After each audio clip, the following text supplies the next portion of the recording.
大家晚上好。我是罗秀文，我是逆顺的剧选区的候选人。谢谢。Good evening, voters of Marine Parade GRC, McPherson SMC, my fellow Singaporeans and friends. Thank you for taking the time to be with us. By voting for the Workers' Party in the last elections, you sent a signal to the PAP government that we need a strong opposition party in Parliament. We are here again this general elections to continue serving you and Singapore.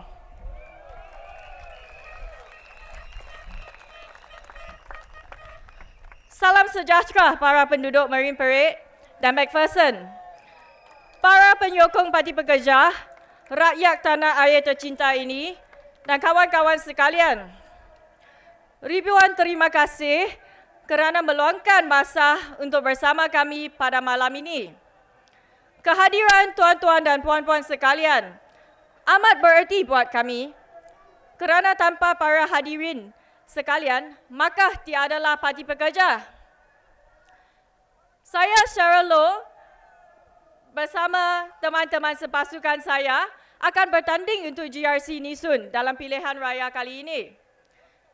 Saya berasa bertuah kerana berpeluang menjadi sebahagian daripada Parti Pekerja.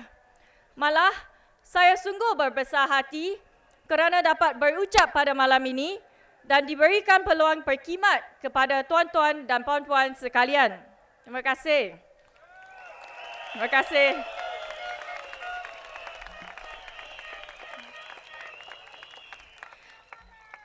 Let's now briefly recollect the main aim of what the general elections is all about. As what Mr. Lim Swee Say had said in Parliament in 2011, which I agree completely. So don't say the opposition always opposes whatever the government says. And I quote, he said, "Let's not be politicians worrying about votes. Let's be political leaders worrying about the future of Singapore." Now, that is exactly it. The Workers' Party is concerned about the future of Singapore for Singaporeans, and we want to ensure of its sustainable progress in the years ahead. So tonight, I would like to talk about the importance of education. Because to have a sustainable Singapore future, we will have to have a solid foundation. And I strongly believe that the start point would be from having a good education. I was raised by my relatives. My relatives are very hardworking people. They are ordinary Singaporeans like you and like me. They work hard to provide a living for themselves and their families. They are not people given to complaining. Yet, while growing up, I frequently hear them lamenting about how hard it is to get by, and that everything is so expensive in Singapore. As I began to help out with the Workers' Party at the Meet the People sessions or house visits, I came into contact with more of such people struggling to make ends meet. And I began to see how this perpetuates the poverty cycle in some families. All of us have dreams and aspirations, and education is the bedrock in giving young Singaporeans the ability to pursue those dreams. This is why education is often said to be the great leveler. Sadly, this is not the case in Singapore today. We are often told that every school is a good school. If this is true, why do some parents resort to buying a house close to certain schools then? There is a difference, and we all know that.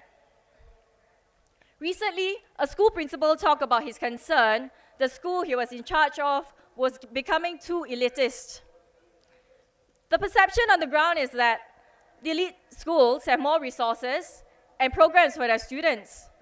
These schools usually charge higher fees, enjoy a greater economies of scale, and can tap on wealthy alumni. As a result, these schools are able to offer a better learning environment, provide more varied sports and enrichment programs, thus producing more well-rounded students. To name a few differences, some of these schools have campuses a few times the size of the average neighborhood school. Some have air-conditioned classrooms. They can have yearly learning trips to far-flung countries, such as Europe or the US.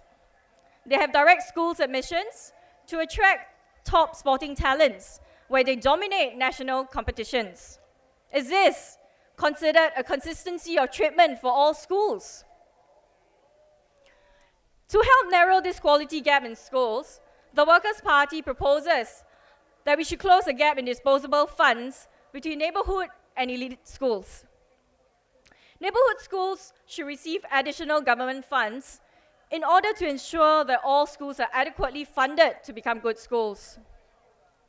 Due to the quality gap in schools, competition for Primary 1 places at what are perceived to be good schools are getting more intense. Balloting for places are now required at earlier phases every year.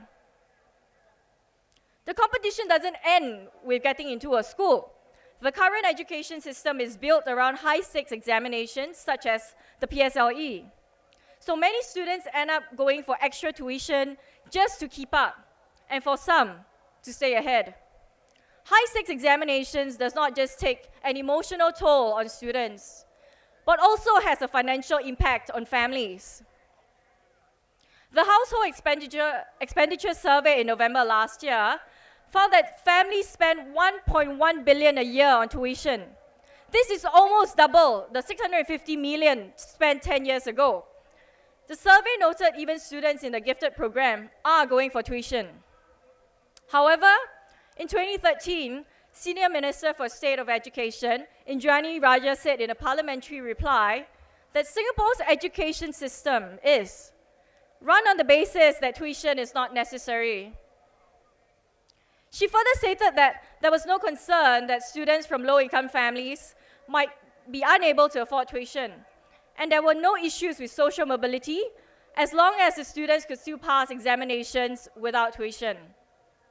But as long as the competition for places are based on relative performance, weaker students from less privileged background will lose out, even if they somehow manage to pass the exams on their own effort.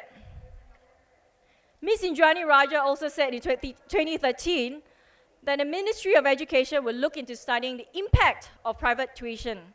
We have not seen the study. Mr. Peng En Huat reiterated the call for a nationwide study on the tuition culture to be done in March this year. In the face of growing demand for tuition, is this a level playing field for students who do not have the financial means or the family support? Who can these students turn to if they do not have parents who are educated who can help them with their schoolwork? While self-help groups such as the CDAC, Mendaki, or SINDA do provide free tuition for children from low-income families, there are only that many students that they can take for tuition. There are still many other students from the underprivileged backgrounds who may fall through the cracks. To address this problem, the Workers' Party proposes that these self-help groups pool all their resources together and be housed under multicultural help centers in each town. This will facilitate more effective efforts to provide help and educational support to all underprivileged children in the town, regardless of race. So let's work together to narrow the school inequality gap and safeguard that our children receive the best education we can offer them. Let's leave no children behind, as every child is precious to Singapore. We believe that progress for Singapore will come from constructive debate and a diversity of views. We believe that nobody has all the answers, and certainly there is no magic formula. We believe that when we are politically balanced in Parliament, only then can we be assured that the voices of everyday Singaporeans are heard. Together, let's create a sustainable Singapore. Vote for the Workers' Party. Empower your future. Thank you. Thank you very much.